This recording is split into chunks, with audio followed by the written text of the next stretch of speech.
استقلال کشور. خب دیروز تسجیل کردیم، شاهد 14 دانه موشک بودیم. آیا ما استقلال گفته میتونیم؟ چرا نمیتونیم؟ به خاطر که 14 دانه موشک پرتاب. 14 مولا را 14 جلوی مولا را بگیرین هیچ گپ نیست. ما بگیریم یا دولت بگیره؟ دولت چی رقم بگیره؟ خب ما چی رقم پس میتونیم؟ همین ملت چی رقم بگیره؟ نه دولت چی رقم؟ ما چطور مشکل ملت است. خب اگر ما مولا را در خانه خود جای نتم دم دانش قدم مشت بزنم والا اگر راکت زده بتانه خب بزن دیگه.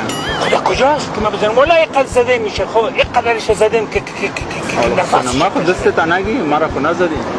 نه مولا خاطر خوب داری؟ کاکا مدنی از افغانستان صلح میآید؟ چرا نمیه؟ اگر اراده مردم باشه، اگر ملت خواسته باشه، اگر یک نظم واحد موجود داشته باشه، اگر صداقت کاری وجود داشته باشه، اگر بالای ملت خود افتخارات داشته باشیم، چرا نمیه؟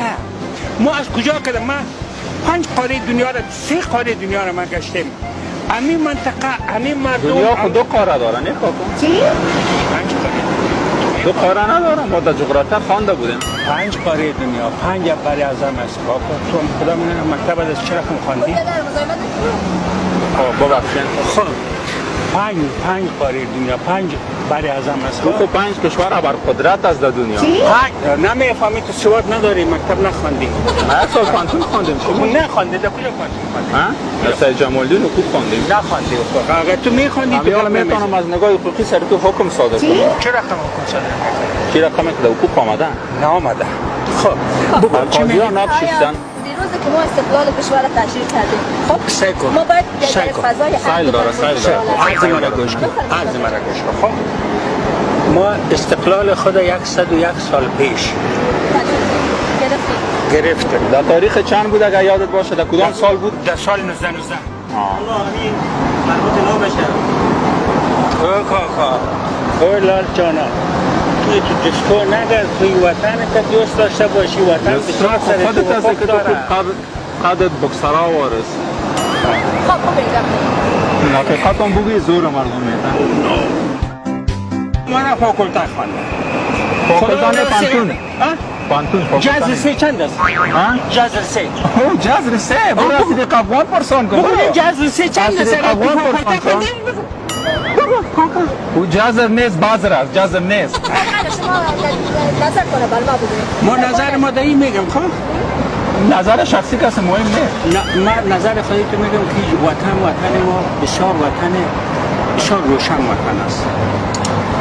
در اینجا بسیار تاریخی خوب گذشته، خوب آب و هوا داریم، خوب زراعت داریم، خوب صنعت داریم، خوب همه منابع طبیعی داریم.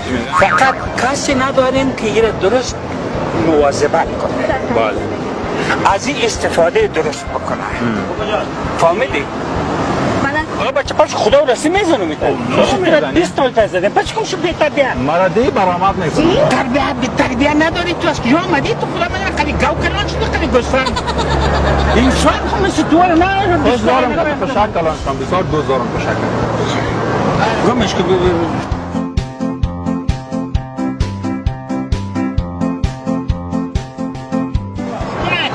سادگی تو میگم کاکا ما رفتم برو. خواندم بر پدر دو خوب نالت که تو خواندی. ولی اگر خرکاری یاد داشته باشی. خرکاری یاد نداری ولی اگر تو درست خرکاری یاد داشته باشی. یا آمده اینجا برادر رو خوب خوانده. گفتم بیا. دیسکو دانسرا.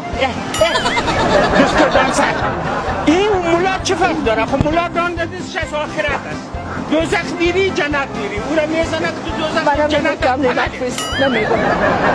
فقط دوزخ و جنت ملکیت مولاست. در زیر قول مولاست. اگر مولا دوزخ میری تو مجبور دوزخ برو، اگر تو جنت میری مجبور تو جنت برو.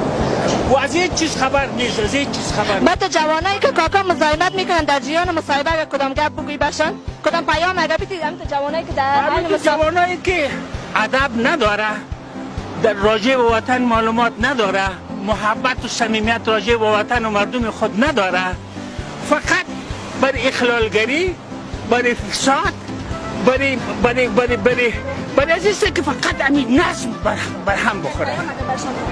پیام چه بگویم؟ خو انسان شوند، کتاب بخوانن، مطالعه بکنن، درس بخوانن، چیز را یاد بگیرن، امی کسایی که پیش روی کامرای تو چیلک میداد چی پیام داری برای؟ ما برای تو پیام دارم که اینا اخلاق ضعیف است. صفر از بیخی.